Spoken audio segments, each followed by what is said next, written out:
Powered by the Inside the Birds podcast. Now, live from inside the Matt Black Kia Studios. It's Football at 4. And Football at 4 is powered by the Inside the Birds podcast, and it is brought to you by Caesars Entertainment Group of Atlantic City. Come experience the ultimate sports destinations all season long at Wild Wild West, Tropicana, and Harrah's Resort, Atlantic City.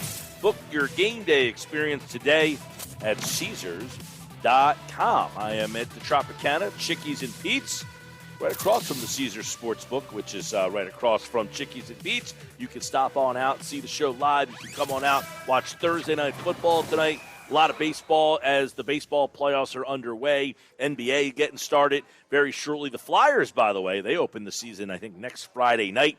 We'll have more on the Flyers over on our website, 973ESPN.com.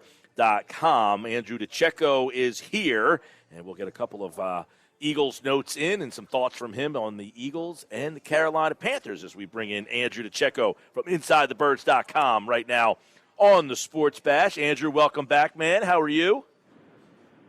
Mike, doing well, man. How are you?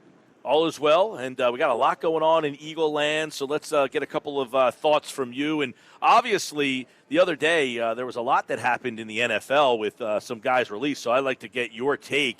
You know, Jalen Smith gets released, what was that, Tuesday night? He signed with the Packers today. Stephon Gilmore, it looked like he was released. Then he ends up getting traded for a 6th-round pick. People were tweeting at me yesterday, why didn't Howie Roseman get involved with either of those guys? Let's get your takeaway. Should the Eagles have been interested in either one of those guys, or are they not really at the stage to go get a Gilmore type? The Smith is interesting because I think everybody looks at him as linebacker where the Eagles are really struggling right now. Would he have helped? Let's start with him then. Would he have helped them at linebacker? Yeah, he would have helped the struggling linebacker core, but you have to wonder at what point, what week will he make an impact, right? You're trying to learn a new scheme, and Jonathan Gannon is trying to implement a new scheme during the season. I don't know how effective he would be or how much of an impact he would make until maybe 3 or 4 weeks down the road. And the linebackers situation needs to be invigorated immediately. And, I mean, in the case of Stephon Gilmore, of course, sure. I mean, every team would love a Stephon Gilmore on their roster, but what's going to entice him to come to Philadelphia, right? I mean, he's going to want to come to a contender. So when you start to narrow down those options, I mean, it really whittles down to, I mean, to me, I looked at 4 different teams, and some of them being the Chiefs and the Buccaneers, who obviously just put Carlton Davis on IR, one of their starting corners. So I mean, those were certain teams that I looked at. Obviously, he's with the Panthers now, but again, that's a contender. Those are the teams that you expect to see a Stephon Gilmore gravitate towards. Yeah, and I know that he's on the PUP list. He's 31 years old. I mean, it just feels like on Gilmore, the Eagles are just not in a position to have to go down that route to go with him. And as you mentioned with Smith, he's probably better. But it seems that Jonathan Gannon, regardless of who his personnel, Andrew, is, he's going to stick with what he does. So whether you bring in someone new or not, he's going to keep calling his game. So we could see a lot of long outings for the Eagles defense. Yeah, I mean, that's going to pretty much be the case all season long. I don't foresee any alterations or any vast changes of personnel or different plugging guys in different roles. I mean, I don't know that he's going to do that. He didn't give us any indication that he was going to do that.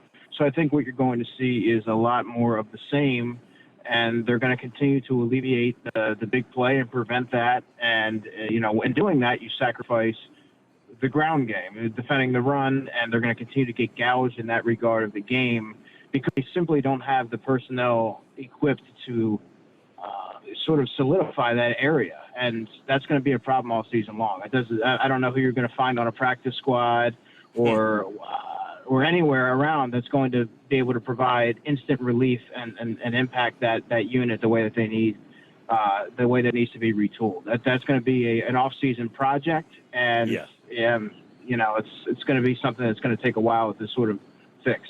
Well, it's an all-season project too, Andrew. That's hard to fix if the organization doesn't value that spot, right? I mean, you wonder if they're watching the league. And, in your opinion, is the league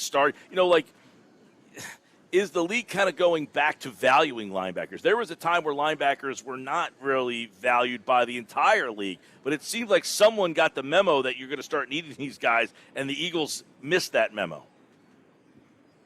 Yeah, I mean, I think so. When you look at all around the league, to the Buccaneers who are coming up on Thursday night, they have a lot of rangy, fast linebackers.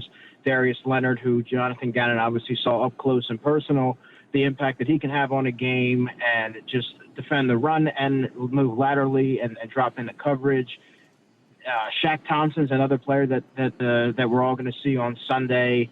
And you can just sort of see how they sort of transform and give the defensive coordinators so much liberties in which they're able to deploy and align their different guys, and it gives them a lot more flexibility. And right now, Jonathan Gannon's hands are essentially tied, not to excuse him by any stretch, because he does need to find a way to adapt his scheme to that best suits his personnel.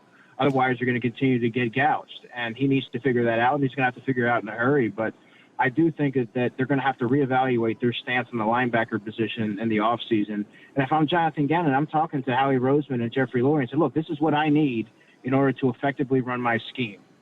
And you would hope that they would give him that support and that they can sort of start to add building blocks so that he can implement that. Otherwise, it's going to continuously be a perpetual disaster and musical chairs at that position. Yeah, how about the this week? When it comes to the linebacking core, what are some of the challenges they will have with this Carolina offense? Because I think when we think of Carolina, Andrew, at least early on, we're thinking about their defense, which has been really good, but they do have some very intriguing weapons offensively. So how can their offense scheme the Eagles linebackers?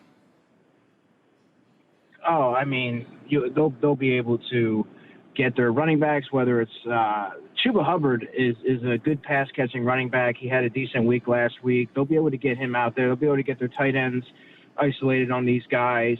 And then in the secondary, you saw what Tyreek Hill did last week. And they have another the Carolina Panthers have a speed guy that can take the top off, and Robbie Anderson, who I think is going to be a big factor in this game. It's a copycat league, right? They're going to go back and see what the Chiefs did that was so successful, and they have movable pieces like a DJ Moore who's exactly what the Eagles probably thought they were getting in Jalen Reagor, and you can use him in a multitude of ways. I think they're going to find a way to get him the ball in space, and they're going to find a way to take the top off of the defense and take advantage of Steven Nelson with Robbie Anderson. They also have the rookie Terrence Marshall, who's an ascending player and has the ability to factor into the red zone situations. They have a lot of weapons here, and I think that the Chiefs laid out the blueprint on how to attack it effectively. Yeah, and for the people who think that the Panthers are a defensive team, which they're very good, you just kind of remember they have a lot of offensive weapons, but Sam Darnold, how has he kind of transitioned from the Jets guy who's been a disappointment to the quarterback of this 3-1 Panthers team? Well, he wasn't really surrounded with a whole lot of talent when he was with the Jets. If you remember, back when I was covering the Jets, they had, they brought Demaryius Thomas in to sort of fulfill a receiver role because they lost Quincy Newell with a neck injury. Demaryius Thomas was well past his prime and on his last leg. Jamison Crowder was his most effective option out of the slot, and he's far from a dynamic player. He was just a reliable slot option, much like Greg Ward is for the Eagles. And, and Robbie Anderson was a very sporadic player, very inconsistent. He was sort of an all-or-nothing type player. If he wasn't beating a team deep, he was really ineffective and didn't really factor into the game plan. Yeah. And the running back situation, they never really got what they thought they were getting in Le'Veon Bell. And it was sort of just the offensive line was pretty bad. It was a culmination of things. Obviously, Adam Gase is at the forefront of that, and he, much like many players who seem to leave Adam Gase, they go on and they find a system that works for them. Got to give a lot of credit to Matt Rule for the work that he's done with Sam Darnold, putting him in position to be successful. And Darnold looks like a much more comfortable, accurate passer, and he doesn't have to run for his life like he did with the Jets. He's just, he's just he's great at making his reads, and he's using all his vast array of weapons. Talking with Andrew DiCecco, football at 4 here on the Sports Bash. It's Eagles and Panthers kind of looking at some of the matchups here and some of the news going on as well. The injury report came out a little earlier today. It's Lane Johnson, personal matter. Looks like he's not going to play. And if that's the case, it looks like Jordan Mailata could be a possibility at right tackle or Jack Driscoll. And obviously that means you would have Dillard playing left tackle again. What have you seen from Dillard in the 2 games that he has played?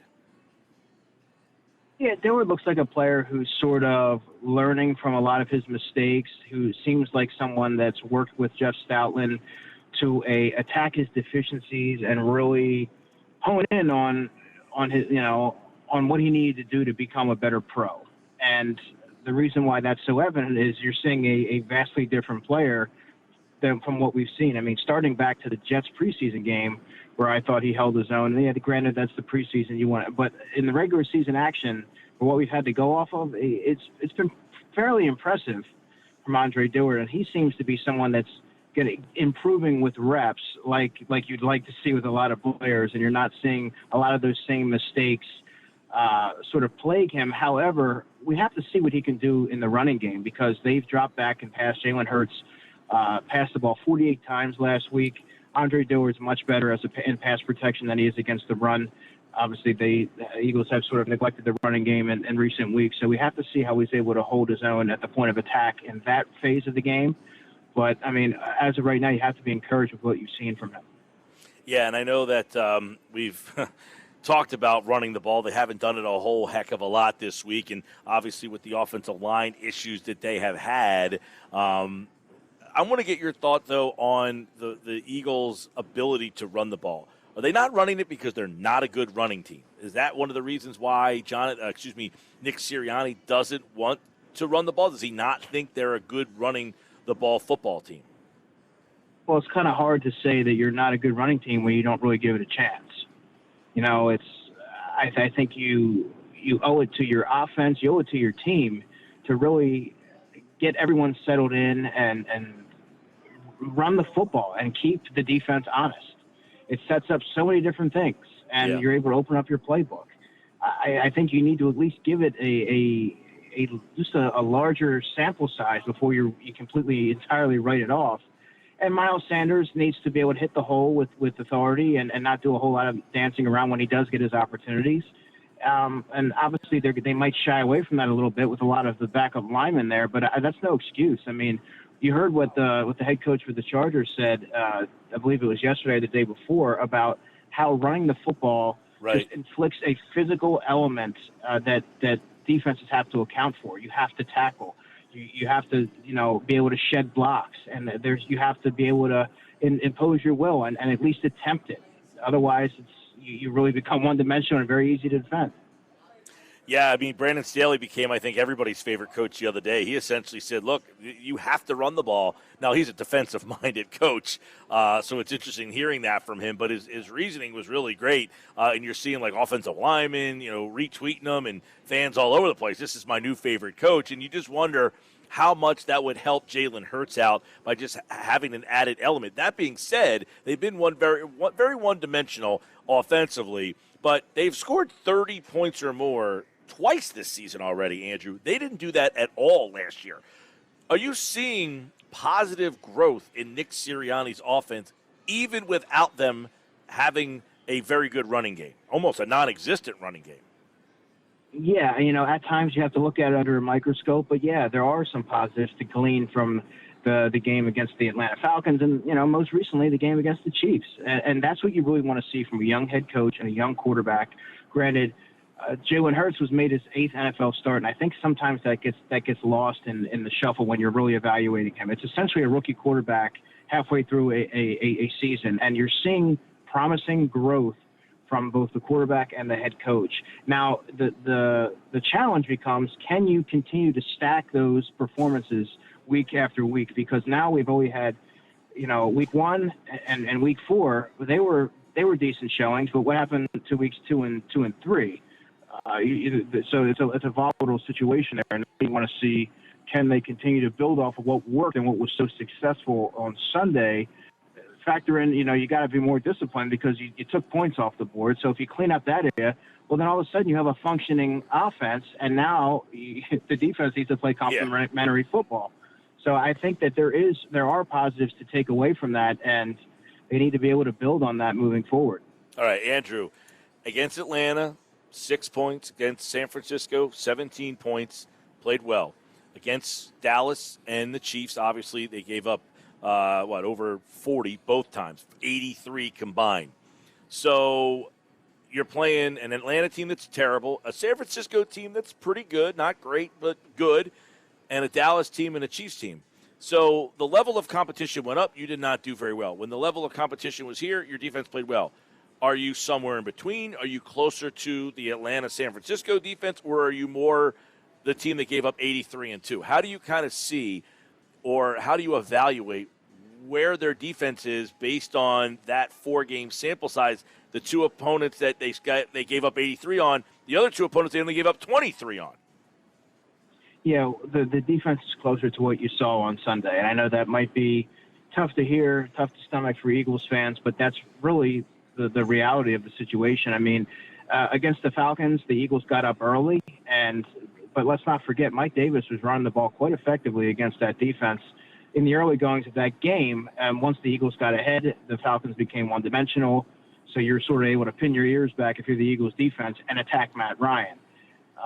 And then obviously you saw the Dallas really laid out the blueprint on for how to attack that Eagles defense, and now you're starting to see teams. I mean, Clyde Edwards-Helaire, 100 yards rushing. You saw what Zeke and Tony Pollard did, and now they're gonna attack him with Chuba Hubbard and whoever else is on the schedule down the line here. They're just going to continue to go at them until they figure out a way to stop it, and that's more of the defense that you're really going to see. And like I said, there's no reinforcements out there that you're really going to be able to find that are going to be willing to come to a rebuilding team in a state of flux right now.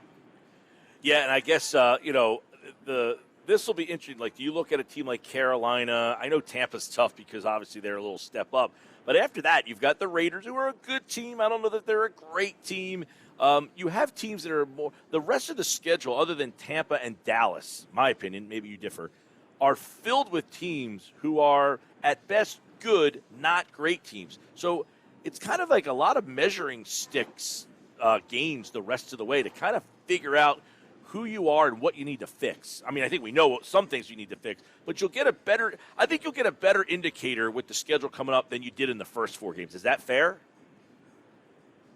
Yeah, I think that's fair. But again, this season is all about evaluation, Mike, and I think that sometimes in some cases, the expectations for this season were sort of got out of hand. I mean, 10, 11 wins. I mean, when you really assess the roster and look about how young it is, and in certain areas you're going to endure growing pains. And I think that the main takeaway that you want to see from this season is what can you gauge from Jalen Hurts? Is he a quarterback that you can move forward with?